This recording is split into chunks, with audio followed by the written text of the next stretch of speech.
ये देखिए, ये है हमारा रूम और यहाँ से चल के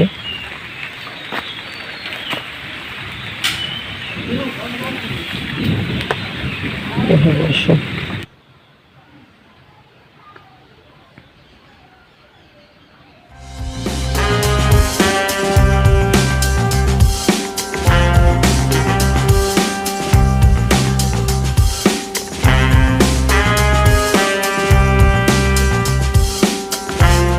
अस्सलाम वालेकुम माय यूट्यूब फैमिली, कैसे हैं आप सब। आई होप आप सब ठीक होंगे। आज आप लोगों के साथ 5 AM मॉर्निंग से लेके और इवनिंग तक की रूटीन शेयर कर रही हूँ और साथ ही साथ मेहंदी का व्लॉग भी है ये।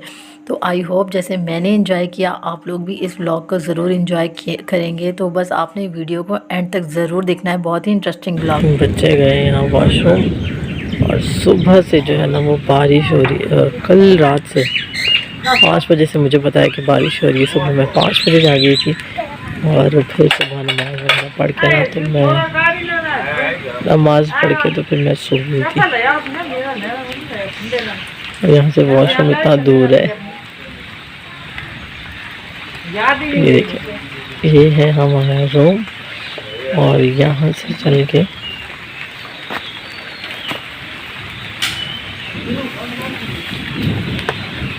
वॉशरूम।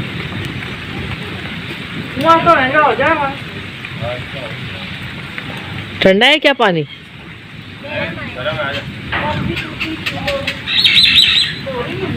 आयान बच्चे आराम से पाँव रखना।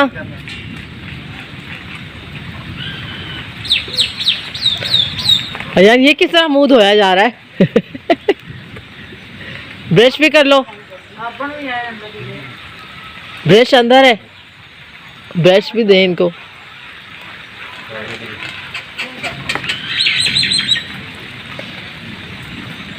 अच्छा जी, माशाल्लाह से बच्चे यहाँ पर फ्रेश हो गए थे और मैं भी फ्रेश होके किचन में आ गई थी। नाश्ता वगैरह बनाया और नाश्ता किया।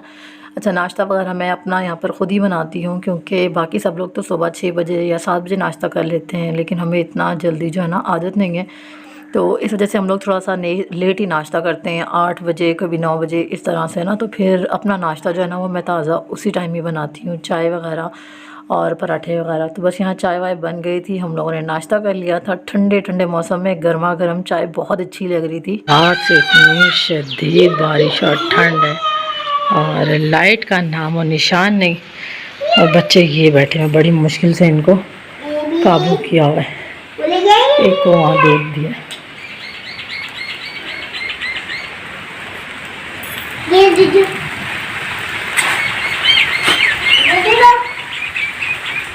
मेहंदी का व्लॉग हो और उसमें मेहंदी ना हो तो ऐसा तो हो ही नहीं सकता। मैं कराची से 2 मेहंदियाँ लेकर आई थी और मैंने सोचा था कि अपने घर की बच्चियाँ यानी कि इर्तज़ा, हुमा, मेरे जेठ और देवर की बेटियाँ जो हैं उनको लगाऊंगी, देवरानी और जेठानी को लगाऊंगी। लेकिन मुझे तो मेहंदी लाना महंगा ही पड़ गया। मुझे शादी वाले घर में भी काफ़ी सारी लड़कियों को जो है ना वो मेहंदी लगानी पड़ी और मेरा पूरा दिन ही तकरीबन सबको मेहंदी लगाने में ही गुजर गया। यहाँ शाम का टाइम हो चुका था और ये मेहंदी की एक बड़ी यूनिक सी रस्म थी जो कि मैंने फ़र्स्ट टाइम देखी। पता नहीं आप लोगों ने कभी देखी हो या नहीं देखी हो, इसको क्या कहते हैं ये मुझे भी नहीं मालूम। तो बस यहाँ पर मेहंदी की रस्में जो हो रही थी वो मैंने छोटे छोटे से क्लिप्स बना लिए थे। एक प्रॉपर व्लॉग जो है ना वो मैं शूट नहीं कर पाई क्योंकि फैमिली की लेडीज़ की जो है ना वो मैं नहीं चाह रही थी कि वीडियो आए, तो इसलिए मैंने सिर्फ बच्चियों की वीडियो रिकॉर्ड की। और दूसरी बात ये भी थी कि मुझे अरहान ने ना बहुत ज़्यादा परेशान किया हुआ था। वो किसी के पास भी बिल्कुल भी नहीं जाता है, सिर्फ़ और सिर्फ मुझे चिपका रहता है। तो जिस वजह से जो है ना मैं एक प्रॉपर व्लॉग आप लोगों के साथ शेयर नहीं कर पा रही थी। और दूसरी बात ये कि कोई पिक्चर्स वगैरह भी हम लोगों ने नहीं बनाई हैं। पूरी शादी गुजर गई लेकिन मैंने हस्बैंड के साथ अपनी एक भी पिक्चर जो है ना वो क्लिक नहीं कर पाई क्योंकि जैसे ही कोई फंक्शन स्टार्ट होता था ना तो बच्चे जो है ना वो मुझे तंग करना स्टार्ट कर देते थे। और यहाँ पर देखिए अमीमा का भी थोड़ा सा मूड ऑफ है क्योंकि अमीमा को आ रही थी बहुत शदीद नींद और ठंड भी लग रही थी। एंजॉय भी कर रही थी, लेकिन वो चाह रही थी कि हम घर चले जाएं और घर जाकर जो है ना मैं उनको सुला दूं। लेकिन हस्बैंड ने कहा कि ये सारी रस्में तुम्हारे लिए भी न्यू हैं, और फैमिली में जो है ना, यानी कि ससुराल में मैं पहली बार इस तरह से शादी अटेंड कर रही थी, तो उन्होंने कहा कि नहीं, सारी रस्में जो है ना वो यहाँ पर इंजॉय करो, इनको देखो और पता चले कि हमारी क्या क्या रस्में होती हैं। अच्छा, यहाँ पर मेहंदी वगैरह की रस्म करने के बाद ना ये चीज़ वगैरह जो है ना, वो क्या कहते हैं इसको, वो बांट रहे थे, और साथ ही साथ ना लड़के के जो है ना मामू लोग आ गए थे, और वो लड़के के लिए सारी चीज़ें लेकर आए थे। अब मुझे ये नहीं पता कि इस रस्म को क्या कहते हैं, लेकिन ये सारी चीज़ें जो है ना वो लेकर आए थे लड़के के मामू, यानी कि दूल्हे के मामू के घर से आई थी ये सारी चीज़ें, ननिहाल की तरफ से। तो ये सारी लेडीज़ यहाँ पर बैठी हुई ना सारी चीज़ें दिखा रही थी, तो बस ये छोटा सा क्लिप भी जो है ना मैंने रिकॉर्ड कर दिया। इसमें ओवरऑल दूल्हे के सारे दूल्हे और दुल्हन की चीज़ें थी दोनों और वही चीज़ें जो है ना वो लोग दिखा रहे थे, तो मैंने थोड़ी सी रिकॉर्ड की आप लोगों के लिए। और साथ ही साथ में ये दूसरे शॉपर में जो है ना ड्राई फ्रूट्स थे। अमूमन हमें कराची में जो है ना इस तरह की रस्में देखने को नहीं मिलती हैं, जो कि मैंने ये वाली रस्में जो है ना फ़र्स्ट टाइम देखी हैं।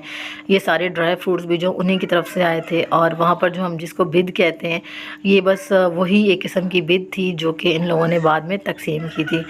और यहाँ पर मेहंदी की रस्म करने के लिए मैं और मेरे हस्बैंड भी आ गए थे। मैं तो नहीं जाना चाह रही थी, क्योंकि औरान जो है ना काफ़ी ज़्यादा तंग कर रहे थे, लेकिन हस्बैंड ने कहा नहीं, जाना तो पड़ेगा, क्योंकि कज़न है और सब लोग जो है ना वो बुला रहे हैं। तो बस यहाँ पर हम लोगों ने मेहंदी की रस्म की।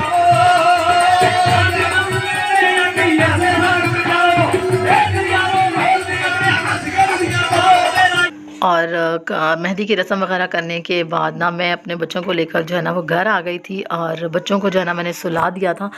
और बच्चों को सुलाने के बाद मैं दोबारा से जो है ना वापस आई थी। यहाँ पर थोड़ी बहुत जो है ना ये भी लड़की के ननिहाल की तरफ से जो है ना ढोल वगैरह बजाने वाले जो होते हैं वो आए हुए थे, और यहाँ पर नाच गाना चल रहा था, तो ये फिर मैं थोड़ी देर के लिए आई थी देखने के लिए। तो बस आज का व्लॉग यहीं पर एंड करती हूँ। कैसा लगा आप लोग कमेंट करके ज़रूर बताइएगा। इंशाल्लाह अब फिर नेक्स्ट व्लॉग जो है ना वो दूल्हे बारात का व्लॉग होगा, जो कि बहुत ही ज़्यादा इंटरेस्टिंग है। यहाँ की बारात किस तरह से लेके जाते हैं, और शदीद बारिशों में हम लोगों ने ये शादी अटेंड की है। तो आप लोग भी इंशाल्लाह इन ब्लॉग्स को देखकर ज़रूर इंजॉय करेंगे। तो रखिएगा अपना बहुत सारा ख्याल। और हान जो है मुझे कर रहे हैं बहुत शदीद तंग, और व्लॉग को यहीं पर करती हूँ एंड। इंशाल्लाह मिलती हूँ फिर किसी नेक्स्ट मज़ेदार से व्लॉग के साथ। टिल देन अल्लाह हाफिज़।